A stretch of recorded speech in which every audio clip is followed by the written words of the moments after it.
छोट साबुन खंड आपणक रोसई घरे थिबा असरपा को पूरापूरी बाहर करदेव।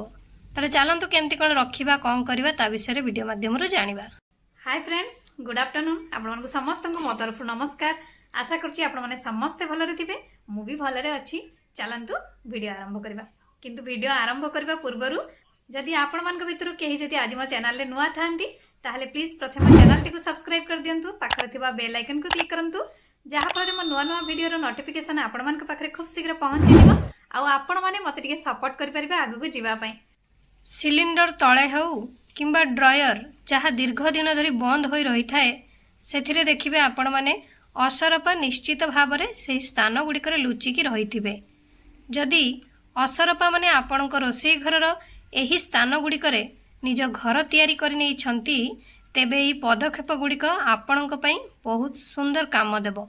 ता सहित यही पदक्षेप गुड़िक पई आपणक घरे थिबा असरपा पूरापूरी दूरे जिबे। कारण रोसई घर को जेते भी सफा करंतु ना कहीं रोसई घरे कोठी ना कोठी आपण माने असरपा निहाती पाई जिबे। थरे असरपा आपणक रोसई घरे प्रवेश कले सेगुड़िक विलोप करने सहज नुहे। रोसई घरे लुचि रही एही असरपा माने केवल मैला विस्तार करती नहीं, बरं रोसई घरे रखा जाइथिबा खाद्य को मध्य दूषित करिथांती। एपरी परिस्थिति रे घरु असरपा सफा करने अत्यंत गुरुत्वपूर्ण। बहुत जन असरपारू मुक्ति पाइबा पई बजाररू अनेक प्रकार स्प्रे एवं क्लीनर किणुछंती, किंतु समस्त चेष्टा सत्वे असरपा माने जाउचंती पुणी आसुछंती। असरपा मानकु घौड़ाइबा पई आज आमे सुंदर सा टिप्स गोटे जानिबा। आगुरु आपण माने लक्ष्य करथिबे बहुत पुराना समय रे गोटे मुंढा साबुन बोली कहा जाए, जोटा कि आपणकर माटिया कलर टाइप रो हेइ थाए, लुगा सफा करबा पई व्यवहार करा जाए। से साबुन को बहुत जन भी सूर्य किरण साबुन कहती, तो सेही साबुन को आमको दरकार। आपण माने कौन करिवे ना ऑनलाइन भी एबे मिलिलानी, ऑनलाइन भी आनी परिबे, नहले बाजार रु आपण माने पाई परिबे। एही साबुन को आपण माने असरपा घड़ाया पे यूज करि परिबे। केमती ना एही साबुन को आपण माने छोट छोट खंड करी काटी देबे, तापरे गोटे ग्लास पानी रे एहाकू भिजई रखीदेवे किछि समय। जोटे सोढ़ा साबुन भी बहुत जन कही थांती।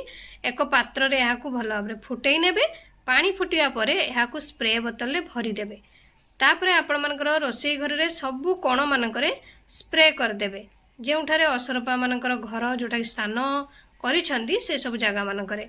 एही साबुन रे जो रासायनिक पदार्थ जोटा मिसिछि ता द्वारा आपणकर घरे जहाँ भी कीट पतंग थिबो सबू मरी जिबे, आउ असरपा जदि थिबे से बाहरी जिबे। आउ जदि आपण से साबुन पाउ नाहंती तो आपण माने कोन करिवे ना असरपार मुक्ति पाइबा पई आपण माने बोरिक एसिड ताकू भी यूज करि पारिबे। कारण बोरिक एसिड एक उत्कृष्ट घरोई उपचार। एही पाउडर को आपण माने पानी रे मिसाई स्प्रे करबा व्यतीत एहाको आपण मानकर चट्टाण बा कैबिनेट रे पाउडर आकार रे मध्य स्प्रिंकल करि परिबे। एहार गंध एते शक्तिशाली जे एहा गंध द्वारा आपणक घरु असरपा पूरापूरी बाहर जिबे। ये एक प्रकार विषाक्त पाउडर, तेणु छोट पिला एवं गृहपालित पशु मानक ठारू एहाकू दूरेई रखिबे। आशा करछि आपण मानको वीडियोटी भल लागिथिबो। मु ताले रहूची, पुणी देखाबो नेक्स्ट वीडियो रे। किंतु आपण माने please like comment share subscribe करिया पे भूलिबेनी। मते ताले विदाई दियंतु। नमस्कार।